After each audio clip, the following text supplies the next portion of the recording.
శ్రీ సాయి సచరిత్రము 9వ అధ్యాయం షిరిడి యాత్ర యొక్క లక్షణములు తాత్యా కోతే పాటిల్ ఐరోపా దేశస్థుని ఉదంతము భిక్ష యొక్క ఆవశ్యకత భక్తుల అనుభవములు తర్కడ్ కుటుంబము ఆత్మారాముని భార్య బాబాకు సంతుష్టిగా భోజనం పెట్టుట ఎట్లు ఈ అధ్యాయంలో ఇవన్నీ కూడా వస్తాయి. షిరిడి యాత్ర యొక్క లక్షణములు షిరిడి సందర్శనంలోని ఒక ప్రత్యేక విశేషమున బాబా అనుమతి లేనిది ఎవరు షిరిడి విడవలేకుండరి. బాబా అనుమతి లేక ఎవరైనా షిరిడి విడిచి వెళ్ళినచో వారు ఊహించని కష్టములు కొని తెచ్చుకున్నవారు అగుచుండ్రి.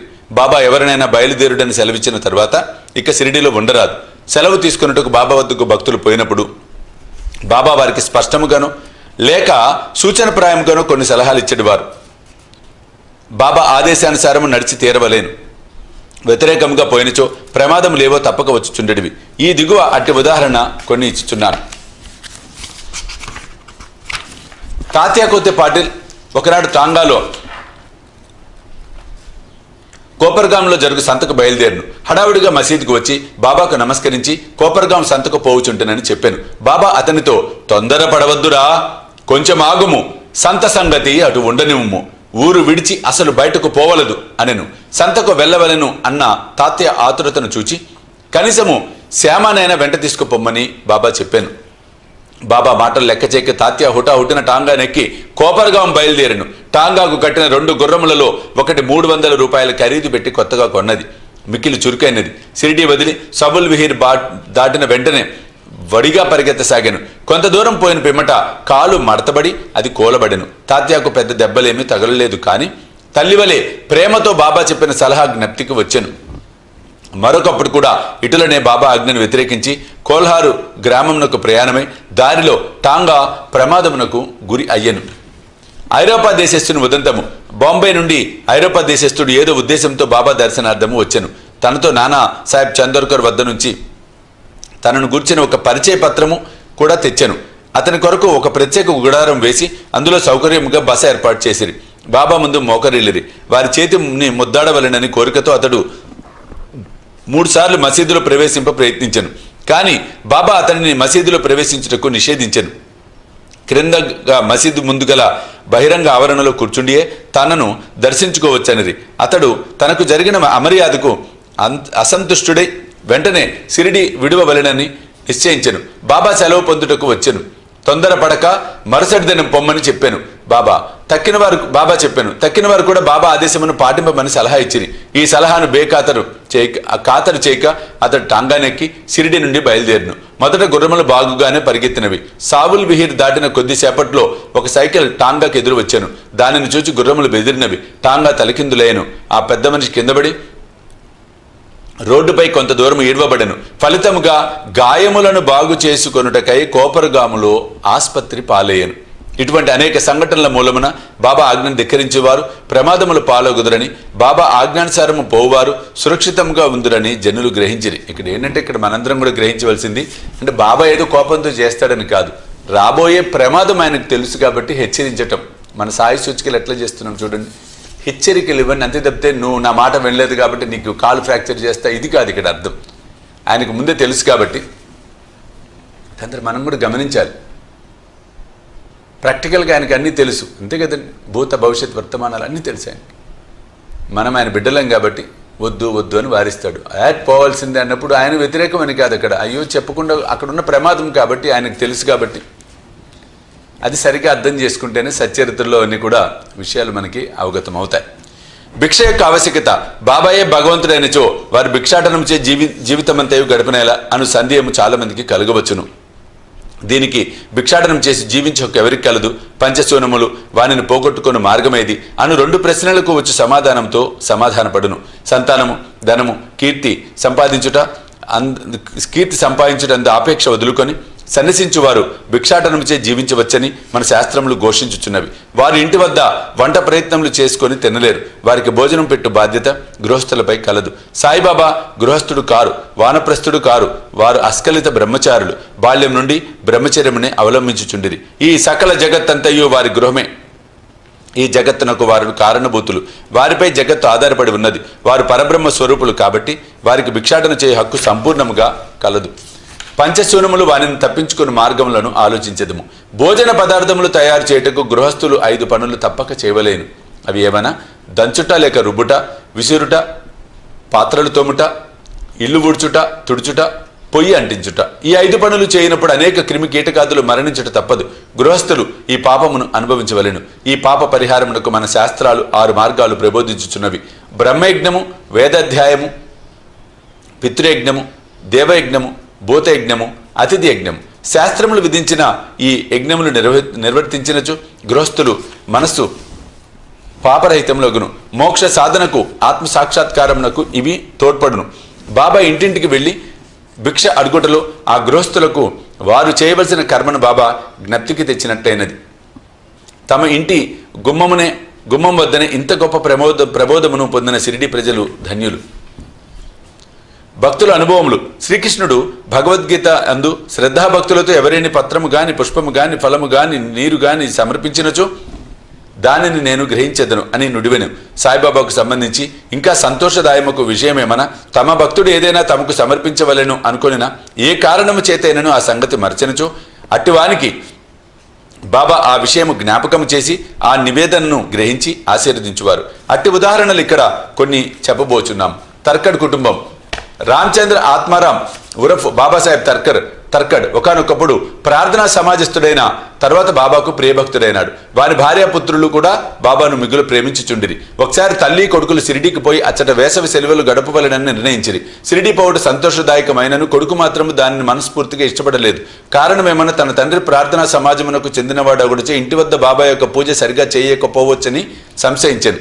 కానీ బాబా పూజను తాను నియమానుసారం సక్రమంగా చేసేదనని తండ్రి వాగ్దానం చేటిచే బయలుదేరాను. శుక్రవారం రాత్రి తల్లి కొడుకు బయలుదేరి షిరిడి వచ్చిరి. ఆ మరుసటి దినం శనివారం నాడు తండ్రి తర్కడ్ పెందలకడనే నిద్రలేచి స్నానం చేసి పూజను ప్రారంభించుటకు ముందుగా బాబా పటంనకు సాష్టాంగ నమస్కారం చేసి ఏదో లాంఛనము వలే కాక తమ కుమారుడు చేయనట్లు పూజను శ్రద్ధగా తనచే చేయింపవలసినదని ప్రార్థించెను. ఆనాటి పూజను సమాప్తి చేసి నైవేద్యంగా కలకండను అర్పించెను. భోజన సమయం ముందు దాన్ని పంచిపెట్టెను. ఆనాటి సాయంత్రము, ఆ మరుసటి దినము అనగా ఆదివారం నాడు పూజ అంతయు సవ్యముగా జరిగెను. సోమవారం కూడా చక్కగా గడిచెను. ఆత్మారాముడు ఎప్పుడిట్లు పూజ చేసి ఉండలేదు. పూజ ఎంతయు కొడుకునకు వాగ్దానం చేసినట్లు సరిగా జరుగుచున్నందున సంతసించెను. మంగళవారం నాడు పూజ ఎప్పటి వలె కలిసి సలిపి కచేరీకి పోయాను. మధ్యాహ్నం ఇంటికి వచ్చి భోజనముకు కూర్చున్నప్పుడు అక్కడ ప్రసాదము లేకుండాట గమనించెను. నౌకరును అడుగగా ఆనాడు నైవేద్యం ఇచ్చుట మరచుడిచే ప్రసాదము లేదని బదులు చెప్పాను. ఆ సంగతి వినగానే భోజనమునకు కూర్చున్న ఆత్మారాం వెంటనే లేచి బాబా పటమునకు సాష్టాంగ నమస్కారం చేసి బాబాను క్షమార్పణ కోరాను. బాబా తనకు ఆ విషయమును జ్ఞప్తికి తేనందున నిందించెను. ఈ సంగతులన్నింటినీ షిరిడిలో ఉన్న తన కొడుకునకు రాసి బాబాను క్షమార్పణ వేడుకొనెను. ఇది బాంద్రాలో మంగళవారం నాడు మధ్యాహ్నం సుమారు 12 గంటలకు జరిగెను. అదే సమయమందు షిరిడిలో మధ్యాహ్న హారతి ప్రారంభించుటకు ముందు ఆత్మారాముని భార్యతో బాబా ఇట్లనెను. తల్లి, ఏమైనా తినవలెనున్న ఉద్దేశముతో బాంద్రాలోని మీ ఇంటికి పోయి తిని తలుపు తాళము వేసి ఉండెను. ఎలాగో లోపల ప్రవేశించి తిని, కానీ అక్కడ తినుటకేమీ లేకపోవడచే తిరిగి వచ్చి తిని అనెను. బాబా మాటలు ఆమెకేమీ బోధపడలేదు. కానీ పక్కనే ఉన్న కుమారుడు మాత్రము ఇంటి వద్ద పూజలో ఏమీయో లోటుపాటులు జరిగినవని గ్రహించి ఇంటికి పోవుటకు సెలవిమ్మని బాబాని అడిగాను. అందులోకి బాబా పూజను అక్కడే చేయమని, ఇంటికి పోన అవసరము లేదని చెప్పాను.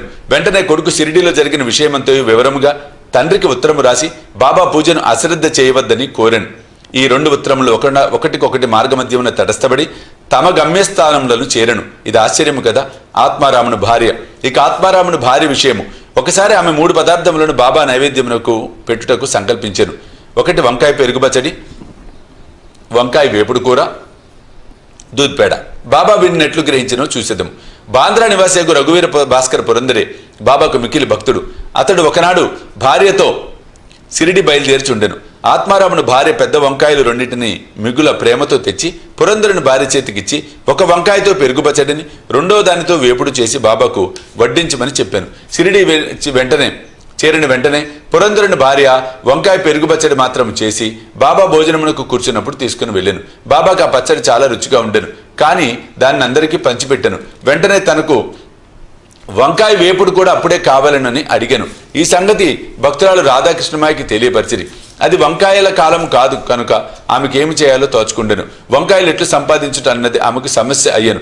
వంకాయ పచ్చడి తెచ్చినదెవరని కనుగొనగా పురంధరుని భార్యను తెలియడిచే వంకాయ వేపుడు కూడా ఆమె చేసి పెట్టవలని కబురు పెడిపిరి. అప్పుడు అందరూ వంకాయ వేపుడును బాబా ఎందులో కోరిరో తెలిసిరి. బాబా సర్వజ్ఞతకు ఆశ్చర్యపోయిరి. 1915 డిసెంబర్లో గోవింద బలరాం మాన్కర్ అనువాడు షిరిడీకి పోయి తన తండ్రికి ఉత్తర క్రియలు చేయవలను అనుకున్నాను. ప్రయాణమునకు పూర్వము ఆత్మారాముని వద్దకు వచ్చాను. ఆత్మారాం భార్య బాబా కోరికేమైనా పంపవలని అనుకుని ఇల్లంతే వెతికాను. కానీ ఒక్క పేడ తప్ప ఏమీ కనిపించలేదు.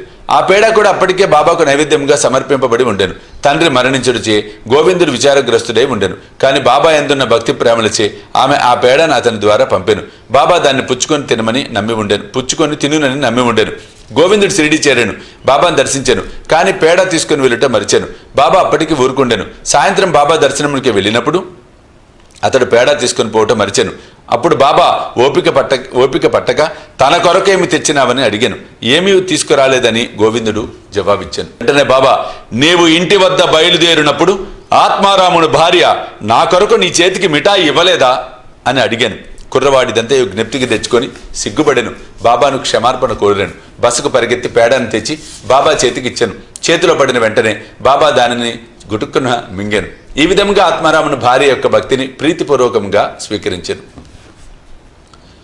నా భక్తులు నన్నెట్లు భావింతురో నేను వారిని ఆ విధంగానే అనుగ్రహించును అని గీతవాక్యము నిరూపించను. బాబాకు సంతుష్టునిగా భోజనం పెట్టుటే ఎట్లు. ఒకప్పుడు ఆత్మారాం తర్కడ్ భార్య షిరిడీలో ఒక ఇంటి యందు దిగాను. మధ్యాహ్న భోజనము తయారయ్యాను. అందరికి వడ్డించిరి. ఆకలితో ఉన్న కుక్క ఒకటి మరుగుట ప్రారంభించాను. వెంటనే తర్కడ్ భార్య లేచి ఒక రొట్టె ముక్కను విసిరెను. ఆ కుక్క ఎంతో మక్కువగా ఆ రొట్టెను తినను. ఆనాడు సాయంకాలం ఆమె మసీదుకు పోగా బాబా ఆమెతో ఇట్లనను, తల్లి, నా కడుపు నిండా గొంతు వరకు భోజనం పెట్టినావు. నా జీవశక్తులు సంతృష్టి చెందినవి. ఎల్లప్పుడూ ఇట్లనే చేయము. ఇది నీకు సద్గతి కలుగు చేయను. ఈ మసీదులో కూర్చుండి నేను ఎన్నడూ అసత్యము ఆడను. నా ఎందిట్లే దైవంచుము. మొదట ఆకలితో ఉన్న జీవికి భోజనము పెట్టిన పిమ్మట నీవు భుజించుము. దీనిని జాగ్రత్తగా జ్ఞప్తి అందు ఉంచుకొనుము. ఇదంతా ఆమెకేమీ బోధపడలేదు. కావున ఆమె ఇట్లు జవాబిచ్చాను, బాబా, నేను నీకెట్లు భోజనం పెట్టగలను? నా భోజనం కొరకే ఇతరులపై ఆధారపడి ఉన్నాను. నేను వారికి డబ్బిచ్చి భోజనం చేయుచున్నాను. అందులోకి బాబా ఇట్లు జవాబిచ్చాను, నీవు ప్రేమపూర్వకముగా పెట్టిన ఆ రొట్టె ముక్కను తిని ఇప్పటికీ త్రేణుపులు తీయుచున్నాను. నీ భోజనమునకు ముందు ఏ కుక్కను చూచి నీవు రొట్టె పెట్టితివో అదియు నేను ఒక్కటే. అట్లనే పిల్లులు, పందులు, ఈగలు, ఆవులు మొదలగు కలవన్నీయు నా అంశంలే. నేనే వాని ఆకారములలో తిరుగుచున్నాను. ఎవరైతే సకల జీవకోటిలో నన్ను చూడగలుగుదురో వారే నా ప్రియభక్తులు. కావున నేను వేరు, తక్కిన జీవరాశి అంతయు వేరు అను ద్వంద్వ భావమును భేదమును విడిచి నన్ను సేవింపుము. ఈ అమృత తుల్యముకు పలుకులు బాబా మాటలు ఆమె హృదయముకు ఎంతయో కదిలించినవి. ఆమె నేత్రములు అశ్రువులతో నిండెను. గొంతు గద్గదమయ్యేను. ఆమె ఆనందమునకు అంతులేకుండెను. నీతి, జీవులన్నిటి యందు భగవంతుని దర్శింపుము అన్నది ఈ అధ్యాయంలో నేర్చుకునవలసిన నీతి. ఉపనిషత్తులు, భగవద్గీత, భాగవతము మొదలగునవి అన్నీ భగవంతుని ప్రీతి ప్రతి జీవి యందు చూడమని ప్రబోధించుచున్నవి. ఈ అధ్యాయం చివరి చెప్పిన ఉదాహరణ వలన ఇతర అనేక భక్తులు అనుభవముల వలనను సాయిబాబా ఉపనిషత్తుల్లోని ప్రబోధములను తమ ఆచరణ రూపమున చూపి అనుభవపూర్వకంగా నిర్ధారణ చేసి ఉన్నారని స్పష్టమగును. ఉపనిషాదాది గ్రంథములలో ప్రతిపాదింపబడిన తత్వమును అనుభవింపపూర్వకంగా ప్రబోధించిన సమర్థ సద్గురుడే శ్రీ సాయిబాబా. 9వ అధ్యాయం సంపూర్ణం. సద్గురు సాయినాథార్పణమస్తు. శుభం భవతు.